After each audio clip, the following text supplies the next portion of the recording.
কি আয়াত, কি বলতে মানে একটা আয়াতে আল্লাহ শুধুমাত্র বলছেন যে মানুষকে কেন সৃষ্টি করছেন। কোরআনের ভিতর, গোটা কোরআনে এক্সপ্লিসিটলি স্পষ্টভাবে একটা আয়াতে বলছেন। আমি অনেকবার এখানে বলছি আপনাদের মজলিসে বাইশে, আবারও বলতেছি। এটা হচ্ছে ওয়ামা খালাকতুল জিন্না ওয়াল ইনসা ইল্লা লিয়াবুদুন। আপনারা জানেন, অনেকে মুখস্থ আছে, সূরা জারিয়াতের 56 নম্বর আয়াত। আমি জিন এবং মানুষকে কেবলমাত্র আমার ইবাদতের জন্য সৃষ্টি করেছি। এইখানে এই কোট, এটা কোট করার পরে মোহাম্মদ আসাদ বলতেছেন, পড়ে শোনাই আপনাদের, বাংলাটা পড়ে শোনাই হুবহু। যদি আমাদের জীবনের চূড়ান্ত উদ্দেশ্য আল্লাহর ইবাদতই হয়ে থাকে, এই এই এই আয়াত কিন্তু বলতেছে আমাদের জীবনের চূড়ান্ত উদ্দেশ্য হচ্ছে আল্লাহর ইবাদত। অর্থাৎ আল্লাহর ইবাদত ছাড়া আমরা দুনিয়ার লিডার হয়ে যদি মারা যাই, বারাক ওবামা, ডোনাল্ড ট্রাম্প হয়ে মারা যাই, আমাদের জীবনটা 16 আনায় বৃথা। যদি এটা ছাড়া, যদি আমাদের জীবনের চূড়ান্ত উদ্দেশ্য আল্লাহর ইবাদতই হয়ে থাকে, তাহলে এই জীবনের সব কিছুকে এবং সব দিককে একত্রে একটা একক মৌলিক নৈতিক দায়িত্ব হিসাবে চিন্তা করতে হবে। তাইলে সারা জীবনটাকে একটা টোটালিটি হিসাবে চিন্তা করতে হবে। আমার জীবনের সবটুকু হচ্ছে আল্লাহর ইবাদত, ছোটোর থেকে ছোট, বড় থেকে বড়, সব কিছু মিলায় হচ্ছে আল্লাহর ইবাদত।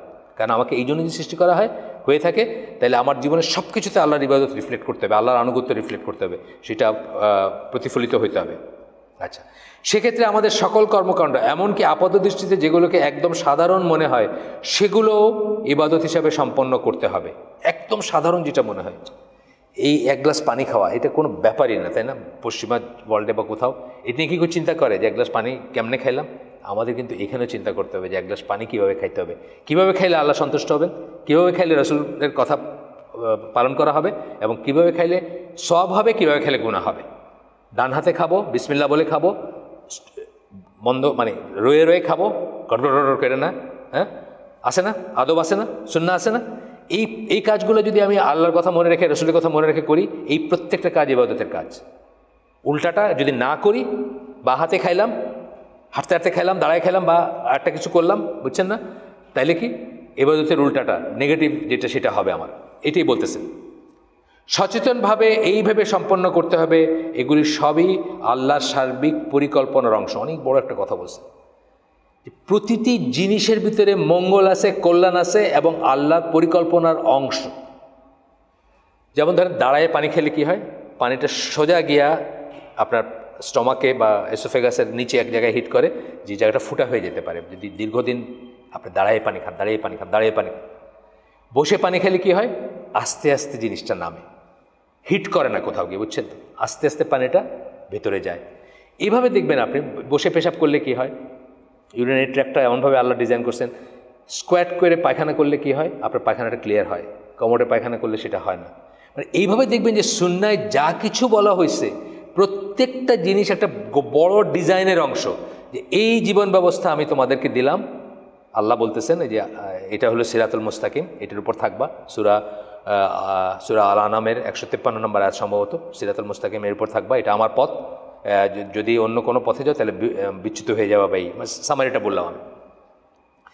তাই সচেতনভাবে সম্পন্ন করতে হবে। এই মানে কী বলে, এগুলি সবই আল্লাহর সার্বিক পরিকল্পনার অংশ, মানে আল্লাহর ডিজাইন।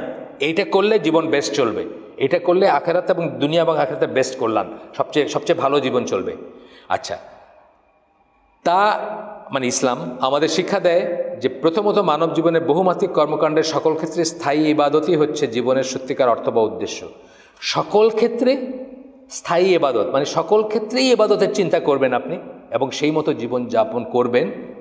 এটা হচ্ছে সত্যিকার অর্থ এবং উদ্দেশ্য। আপনার জীবনের অর্থ সেটা, উদ্দেশ্য সেটা, সকল ক্ষেত্রে, ছোটোর থেকে ছোটো, বড় থেকে বড়। আপনাদের বলছি কিনা আমি জানি না, ডেভেলপমেন্ট একটা কথা বলি না আমরা, উন্নয়ন বলি, তাই না? উন্নয়ন বলি না একটা কথা, ডেভেলপমেন্ট। সবাই খুব সারা দুনিয়াতে দেখবেন এই কথাটা খালি আসতেছে, ডেভেলপমেন্ট। আচ্ছা, একজন লেখকের কথা বলতেছে, আমরা কোনোদিন আল্লাহ তৌফিক দিলে আমরা এখানে এটা পড়ব। উনি বলতেছেন যে ইসলামের গোল আর ভ্যালুজ, দুইটা কথা বলছেন। গোল মানে কি? উদ্দেশ্য। ভ্যালুজ মানে কি? মূল্যবোধ। এই দুইটার বিরুদ্ধে গিয়ে দুনিয়ার যে কোনো মানে উন্নয়নই হোক, সেটা উন্নয়ন না, সেটা কাউন্টার ডেভেলপমেন্ট, মানে উন্নয়নের উল্টাটা, অর্থাৎ অবমূল্যায়ন বা অবদমন, বা কি বলবো, অবমূল্যায়ন বলবো, অবদমন না, সরি, অবদমন কথাটা ঠিক না, এটা হলো কিছু দমানো, এটা মুখে চলে আসছে ভুলে। অবমূল্যায়ন বা সেটা কাউন্টার ডেভেলপমেন্টের উল্টাটা। উদাহরণ দিই আমি, যেমন আপনি চিটাগাং পোর্টে আপনার একটা মেশিনারি আসছে, এই মেশিনারিটা একদিনে $1000 আপনাকে প্রোডাকশন দেয়। আপনি ওটাকে শফিপুরে বা ওই ওই কী বলে গার্মেন্টস ইন্ডাস্ট্রিগুলো যেখানে আছে ওইখানে আইনে যদি আপনি বসাই দিতে পারেন, একদিনে $1000 পাবেন আপনি, মানে লাভ হবে আপনার, বা অর্থ আসবে, আপনার পয়সা আসবে। কিন্তু এটা স্বাভাবিক পদ্ধতিতে আসতে 1 মাস লাগবে। তাহলে কি আপনার $30,000 লস হচ্ছে, মানে লস ঠিক না, ইনকাম করতে পারতেছেন না, যেহেতু এটা স্বাভাবিক পদ্ধতিতে এই কাস্টমসের কাগজপত্র এগুলো মানে পার হয়ে আসতে 1 মাস সময় লেগে যায়। এখন আপনি কি করলেন, আপনি চিন্তা করলেন যে আমি যদি $1000 এক জায়গায় ঘুষ দিয়ে যাই বা স্পিড মানি দিয়ে যাই, তাহলে এটা 2 দিনের ভিতরে চলে আসবে এখানে। তাহলে আপনি $1000 করলেন, 2 দিনের ভিতর 28 দিন আগে চলে আসলো এখানে। আপনার হিসাবে কি মিলতেছে যে ওইখানে $1000 ঘুষ দিলে আপনার $28,000 আপনি এক্সট্রা ইনকাম করতে পারবেন। পশ্চিমা সভ্যতা বা পশ্চিমা মূল্যবোধ বলবে যে ক্ষেত্র বিশেষে দেওয়া যেতে পারে, এটা প্রোডাক্টিভ করাপশন এটা ঠিকই, কিন্তু এটা প্রোডাক্টিভ, মানে এটা আপনার দেয়, কি বলে আপনার উৎপাদন করে উন্নতি করে, যেটা এটা দেখে কিন্তু পশ্চিমা সভ্যতা বা পশ্চিমা মূল্যবোধ যাদের আছে তারা বলবে যে না ঠিক আছে, আপনি এটা একদিনের জন্য এটা করতে পারেন, আপনি তো আর করাপ্ট না, আপনি তো আর নিজে তো আর আপনি কি বলে দুর্নীতিগ্রস্ত না, কিন্তু আপনি এই স্পিড মানিটা দিলেন, স্পিড মানি বলে, ঘুষ বলবে না, এটা দিলে আপনি 28,000 টাকার প্রোডাকশন করবেন, যে দেশের উন্নতি হবে, দশের উন্নতি হবে, আপনার নিজের উন্নতি হবে, এটা ঠিক আছে।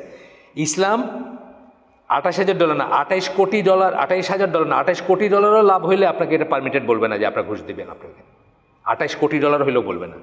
ইসলামের জন্য এটা কাউন্টার ডেভেলপমেন্ট, এটা সুদূরপ্রসারী ইফেক্ট আছে, এটা সমাজ নষ্ট করবে, সংসার নষ্ট করবে, মানুষ নষ্ট করবে, অ্যান্ড অন আছে। এগুলো বললে অনেক বলার কথা, আজকের সাবজেক্ট আমাদের ওইটা না।